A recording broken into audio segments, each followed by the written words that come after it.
Here are the top risers and fallers heading into week 6 of fantasy football. The risers: quarterback C.J. Stroud. The offensive line's terrible. We know that. He perked up in week 4 against Tennessee with 2 touchdowns, his first multi-touchdown game of the season. And then he played the Ravens. Ravens are terrible, I get it.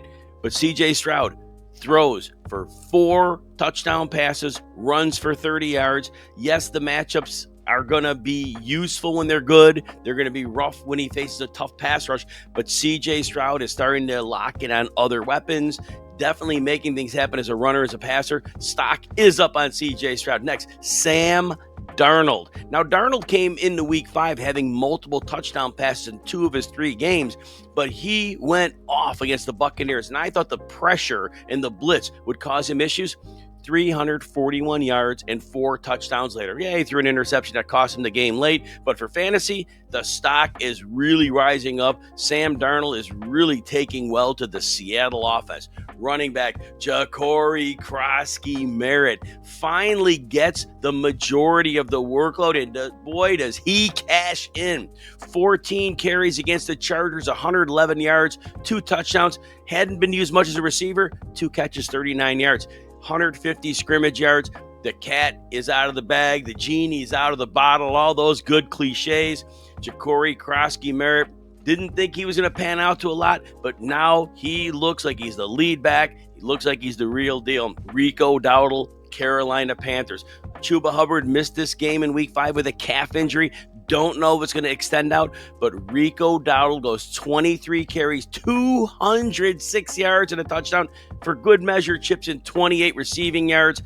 The Dolphins are a pillow soft defense. Doesn't matter. Dowdle got it done. Basically, he was just as good as Chuba Hubbard last year. Dowdle was on Dallas. Hubbard was on Carolina. Maybe Dowdle earned some work, but if that calf injury bothers Hubbard, the coaches might be willing to let him rest it completely while Dowdle takes care of business. Next, Michael Carter, Arizona Cardinals. The man goes from on the street to being the starting running back for the Arizona Cardinals. Not just the early down back, 18 carries, 51 yards and a touchdown, 5 receptions for 22 yards. And yes, Emari Demercado had a 70-yard run, but he fumbled it through the end zone without getting hit. Just threw it right through. That's going to hurt him further. Michael Carter solidifying that role while Trey Benson is out. Kendre Miller, New Orleans Saints. His work's gone up. He had 27% snaps in week 3, 32% in week 4, 10 carries in week 5, 11 carries in week 4. He's significantly cutting into Alvin Kamara's work. Now, Miller is still the second fiddle player in that backfield, but that said, Kamara might get traded. I'm not saying he will, but if he does, Miller could move into a volume role quickly. But in any case, he's trending up. Let's go to wide receiver. Jaylen Waddle. Unfortunately, Tyreek Hill is out for the season with a terrible knee injury. Hope the young man is better soon.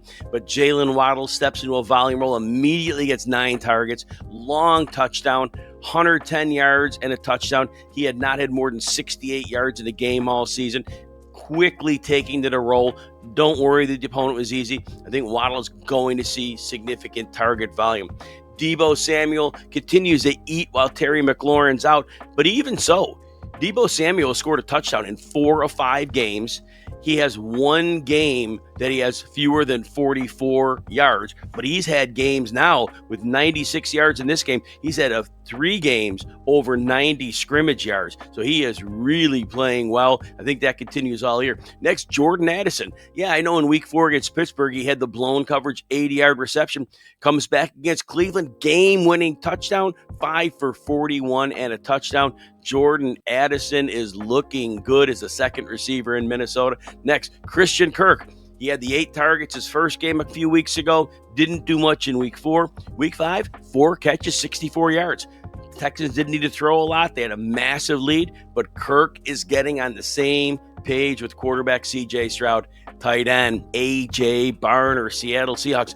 Barner has 4 touchdowns in the last 4 games, but week 5 against the Buccaneers, that was his breakout game. 7 catches, 53 yards, and 2 touchdowns. Now, the touchdowns have been going, but before this outburst, 32 yards was a season high, 3 catches. Barner is a very talented player who's coming on. Next, Mason Taylor of the New York Jets. Taylor has 19 targets over the last 2 games, 65 and 67 yards, caught 9 passes against Dallas. He looks to be developing into the clear number 2 receiver behind wide receiver Garrett Wilson in that office. Tight end Mason Taylor could be a PPR gem. Next, Darren Waller. Yes, he had the low snaps in week 4, got the 2 touchdowns. Not a fluke. In the first half alone, he goes off for 5 catches, 78 yards, and a touchdown. Didn't get a target in the second half, but he is still getting his conditioning back. Darren Waller looks for real. And finally, Theo Johnson. 2 games with Jackson Dart with the New York Giants. We have seen Theo Johnson go 3 catches and a touchdown in the first game, 6 catches, 33 and 2 touchdowns against the Saints. Theo Johnson may have a great chemistry with his young quarterback. If you're enjoying this breakdown, take a second, hit like and subscribe.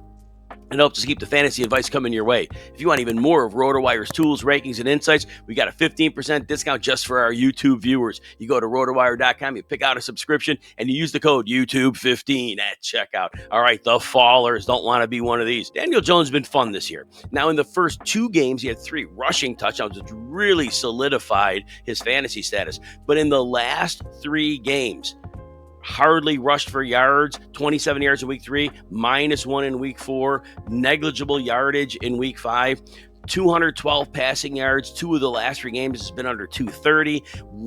Now, he did break the 1 touchdown per game pass that he had by getting a 2.